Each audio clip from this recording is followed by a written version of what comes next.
Parce qu'il n'est jamais trop tard pour parler d'art, je vous propose de découvrir l'univers d'un artiste engagé, avec la Martinique en première source d'inspiration, avec des références fortes à l'Afrique et aux vestiges amérindiens, avec une expression artistique sur des techniques, des couleurs, des matières très diversifiées. Je vous propose de découvrir l'univers de Christophe Merth. Christophe, bonjour. Bonjour Claire. Bienvenue sur notre plateau Zitata et dans notre émission Jamais trop d'art. Merci beaucoup. Tu es moins content? Alors, je ressens une forme d'urgence dans votre travail. Est-ce que la création et en particulier le dessin a toujours eu une place très importante et a été une nécessité ou est toujours une nécessité pour vous? Oui, en tout cas, oui, je pense qu'à une époque, c'était très présent dans, dans mes activités. Mais en fait, je crois que c'est ce qui me reliait au monde, aux autres. Et même pendant ma scolarité, c'est ce qui me permettait aussi de comprendre ce que m'expliquaient les professeurs. J'avais besoin de dessiner, donc peut-être de transformer les mots en symboles, en signes. Mhm. Et donc, on était dans quelque chose de, entre la spiritualité, la métaphysique, et puis cette traduction par le geste de certaines paroles. Et aujourd'hui encore, je dessine pas mal, je griffonne beaucoup, je, euh, ce geste est omniprésent. Et donc c'est ce qui me permet en effet de garder le contact avec le monde extérieur. Alors, je l'ai dit en introduction, votre culture, la culture caribéenne et vos références à la Martinique ou à l'Afrique ont une résonance toute particulière dans votre travail. Quel sens y donnez-vous et comment l'abordez-vous? On va dire que c'est une découverte ou une redécouverte. Je parle souvent de résurgence quand je parle de ce type de travail, parce que euh, pendant notre scolarité, on n'a pas forcément de contact avec cette histoire. Notre propre histoire ne nous est pas apprise à l'école. Donc, arrivé à un certain moment, comme je le dis souvent, je n'ai pas fait de crise d'adolescence. En tout cas, pendant mon adolescence, j'ai fait une crise identitaire. Je Mhm. voulais comprendre qui j'étais et où je voulais aller. En fait, très tôt, je me suis posé beaucoup de questions. Tout à l'heure, je disais, on s'en fout, yaya, macrélage, c'est bagaille moi-même, quoi. Et donc, j'ai une curiosité qui est à fleur de peau et donc je m'intéresse à tout. Et donc, tout naturellement, je suis allé trifouiller dans l'histoire. Et en fait, ce que j'y ai découvert m'a plu et en même temps m'a brutalisé. Donc, je me suis orienté surtout vers ce qui m'a plu, et notamment cette partie de la culture amérindienne avec tout le travail artisanal, tout le travail au niveau des rituels, au niveau de la vie au quotidien, c'est-à-dire une organisation sociale très développée, très poussée, avec bien sûr des relations humaines et puis surtout des relations avec, au centre même de cet univers-là, l'ensemble, tout, c'est un tout.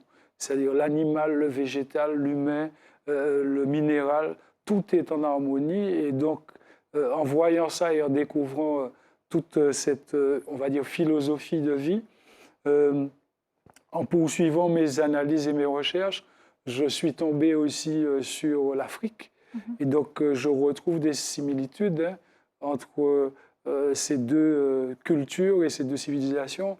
Donc, ce rapport à la nature, ce rapport au végétal, ce rapport à l'humain, cette organisation, ces organisations sociales qui sont poussées et développées.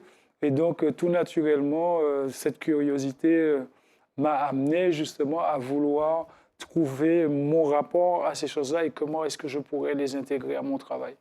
C'est ce que vous appelez l'identité plurielle?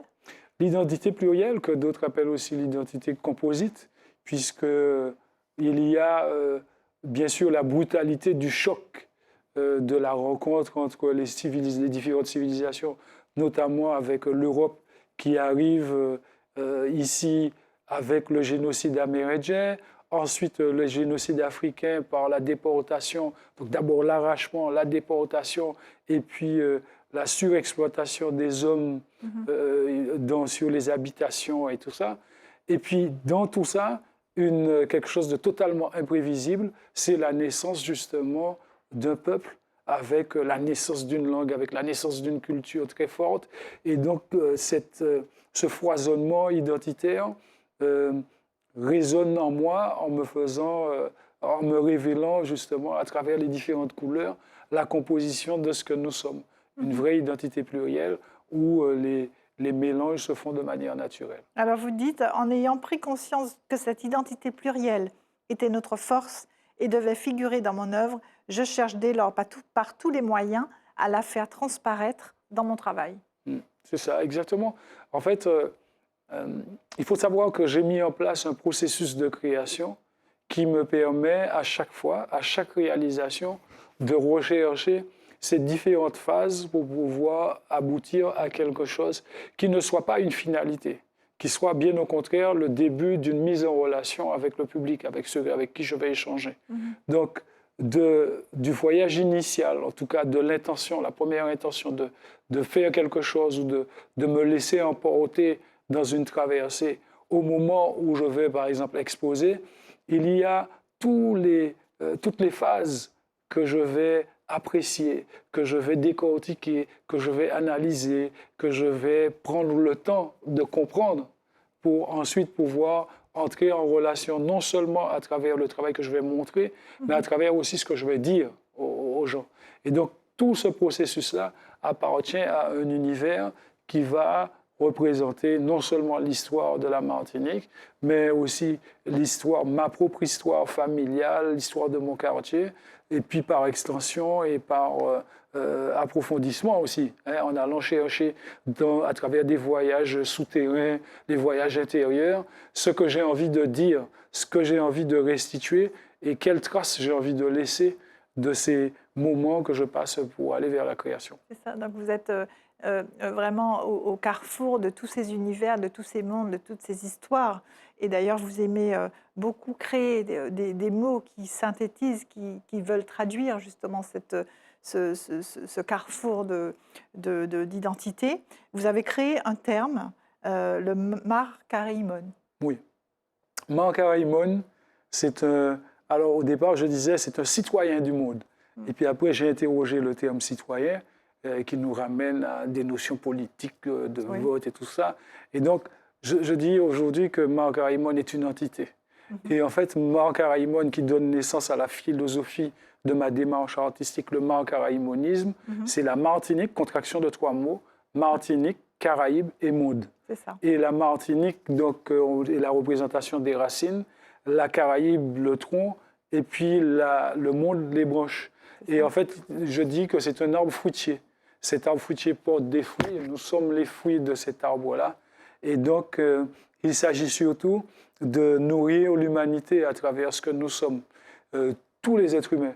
Et quel que soit, en période cyclonique, en période de sécheresse, en période de pluie, de forte pluie abondante, l'arbre doit résister. Et en fait, nous sommes la représentation de cet arbre-là. Et quand je parle de markaraimonisme, il ne s'agit pas simplement de s'enfermer, il s'agit de représenter, de prendre la Martinique comme point de départ vers quelque chose. Ce qui veut dire que, j'invite le Saint-Lucien à le faire, j'invite le Caribéen donc à le faire, mais aussi en Afrique, mais aussi en Europe, dans l'Auvergne, dans le Tarn, ou peu importe, que ça soit la base même, donc qu'on parte de soi pour aller vers les autres, pour donner à voir, à découvrir qui l'on est, sa culture, ses messages, ses idées, ses pensées. Un très beau message. Vous en avez fait un personnage aussi dans vos œuvres. Oui. Alors, Markaraimon, c'est un personnage que les enfants aiment, que tout le monde aime. D'ailleurs, je me rappelle de la première sortie de Markaraimon, je crois que c'était en 2004, et je faisais une expo à l'Atrium. Et les expos sont encore d'ailleurs très visités à l'Atrium par les scolaires. Et donc je recevais des écoles, je recevais parfois par 2-3 classes qui venaient de toute la Martinique. Et souvent, les enfants me disaient, oh, on dirait Wall-E. Alors, Wall-E, c'est un petit personnage qui récupère des éléments et tout ça. Et ce qu'il y a d'intéressant avec Marc Raymond, dans le graphisme que j'ai choisi, Marc Raymond est un personnage un peu désarticulé, avec un œil un petit peu plus gros que l'autre. En fait, il représente ce qu'on n'aime pas forcément dans la société, ceux qui sont rejetés, ceux qui sont laissés pour compte. Et en fait, finalement, quand on se positionne, nous, en tant que Martiniquais, dans le monde, dans l'histoire du monde, on peut se sentir comme étant des rebuts, des résidus, des rejetés. Et donc, le parallèle est vite fait pour que Marc Raymond trouve sa place et dise à tous ceux qui se sentent, donc que ce soit ici, que ce soit en Palestine ou que ce soit peu importe dans le monde, quand on se retrouve dans des situations difficiles, on pense marc-raymonisme, on pense essentiel, équilibre, se retrouver au centre des choses pour amener un nouveau regard sous une nouvelle forme pour que le monde aille mieux ou que le monde se sente mieux ou pense mieux. Un bel appel à l'espoir. Alors, vous avez aussi créé d'autres concepts ou d'autres titres, en tout cas, comme la mosaïcalité. Oui, la mosaïcalité. Ou encore les lettres anonymes ou la trace. Oui. La mosaïcalité, est-ce que vous pouvez nous en parler? La mosaïcalité, contraction de la mosaïque et la musicalité. Mais la musicalité, en fait, nous amène à cette idée de mobilité. Non pas de nomadisme, mais de mobilité. C'est-à-dire qu'il y a un ancrage, contrairement à ce qu'on aurait pu penser, il y a un ancrage dans ce sol martiniquais et puis une volonté de vivre comme on se représente l'archipel, c'est-à-dire faire des sauts, mais toujours revenir. Et donc la mosaïcalité, un peu comme ce qu'on voit derrière, où on a ces couleurs qui se mélangent, et puis des rencontres comme sur un tissu madras, où les lignes se croisent. Mais là, dans les croisements, il faut que s'opère la rencontre. Il faut que naisse quelque chose. Il faut qu'il y ait des échanges. Et donc ça correspondait à une série d'œuvres que vous avez créées?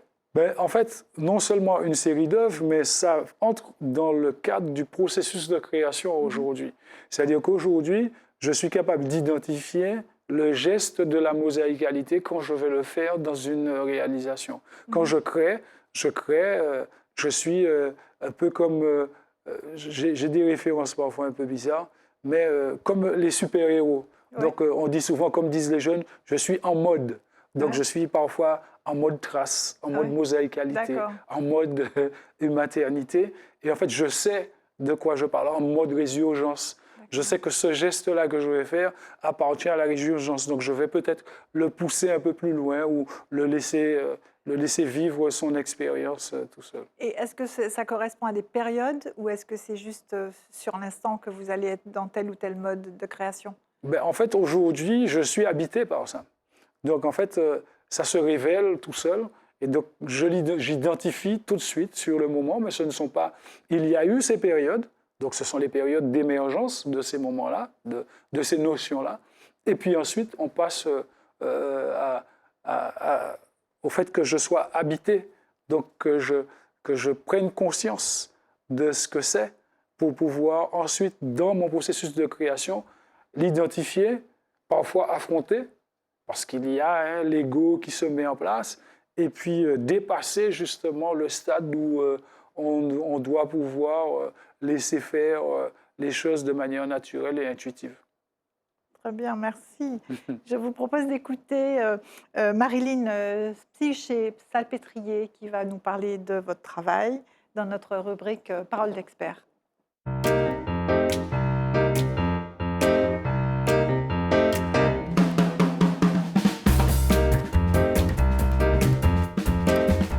Si par sa peinture, Christophe Merth extériorise d'abord ses sentiments, elle est surtout son mode de communication avec les siens, son peuple, ses aïeux, ses ancêtres.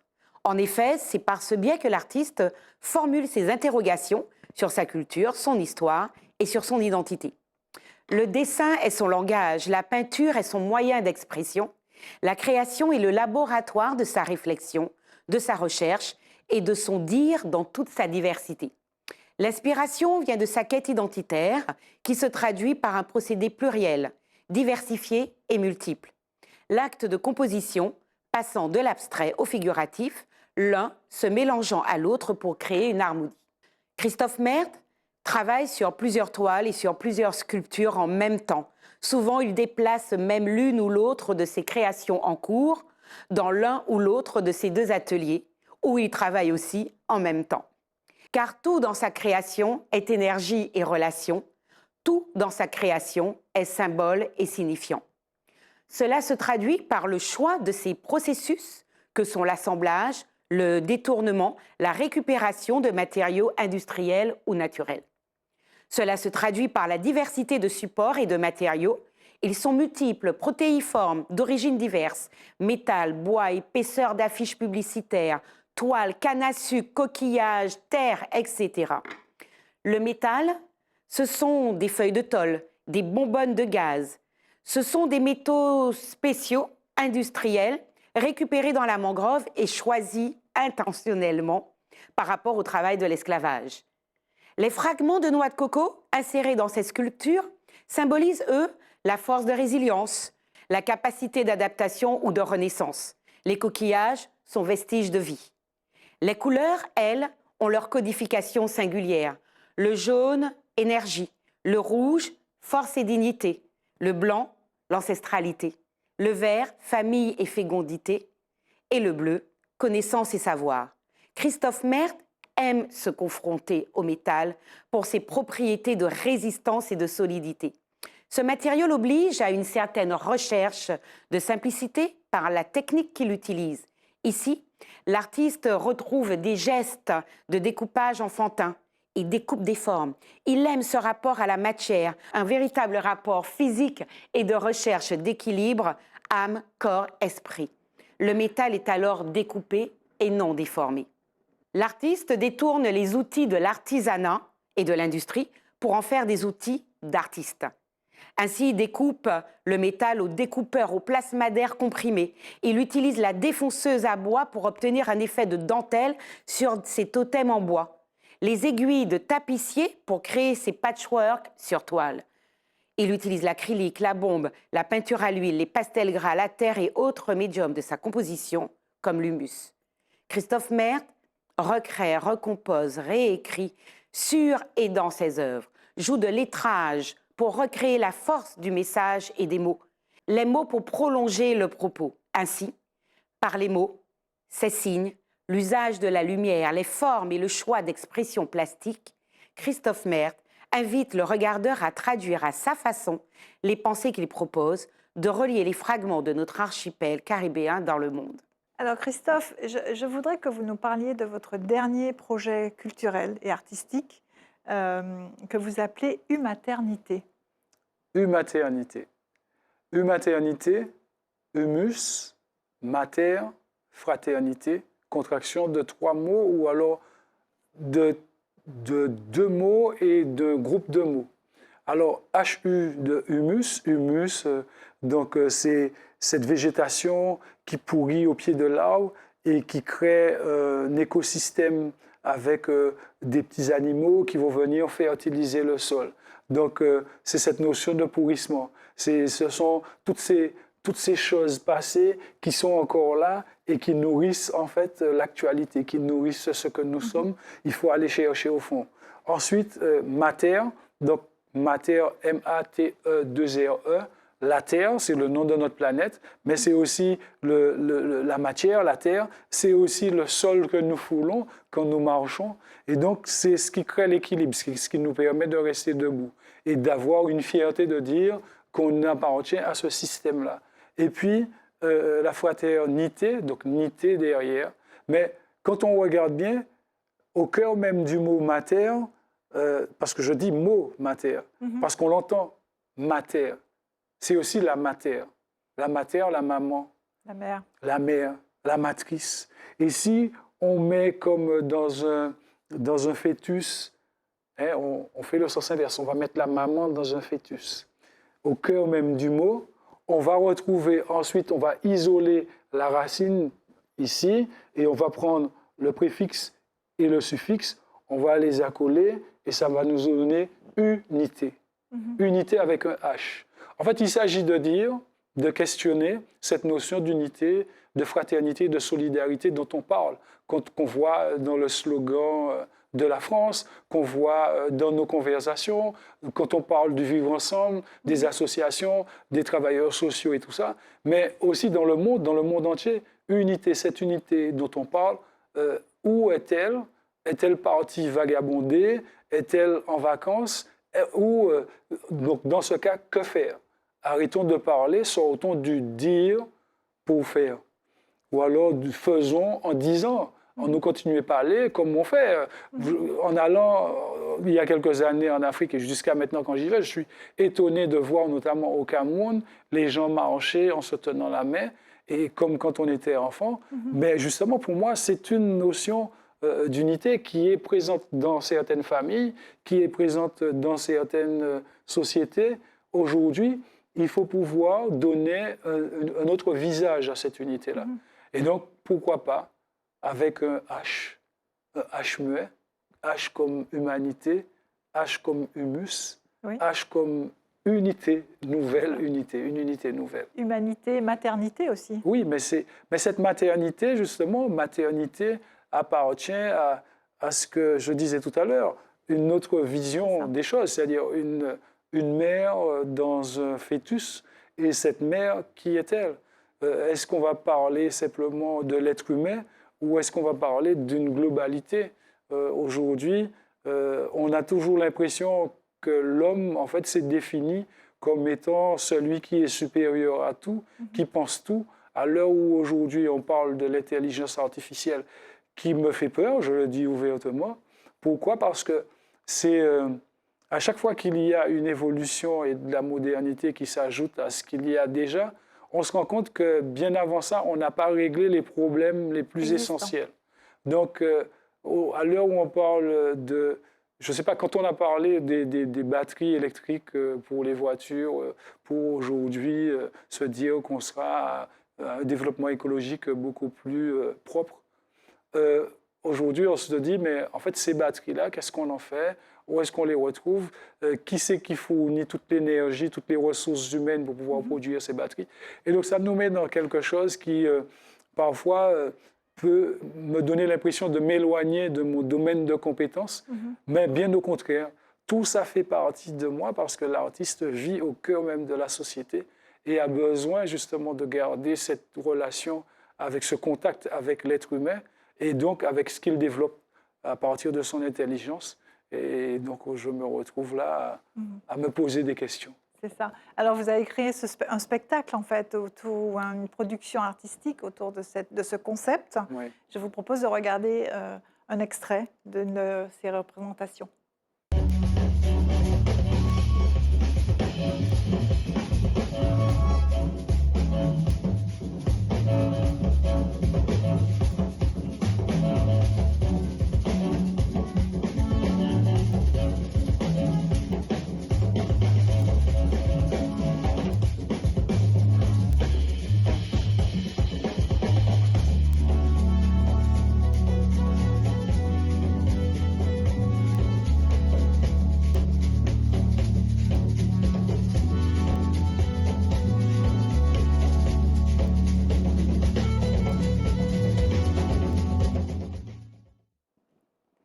Christophe, un petit commentaire sur ce qu'on vient de voir, qui est très particulier et original. En fait, c'est ce qu'on appelle le rituel artistique pluridisciplinaire, où en fait différentes disciplines artistiques se mettent ensemble pour pouvoir créer sur l'instant un moment à vivre, un instant suspendu où les énergies circulent, où les corps sont en mouvement, et donc on retrouve de la musique, de la danse, de la peinture, de la sculpture, du théâtre, du cinéma.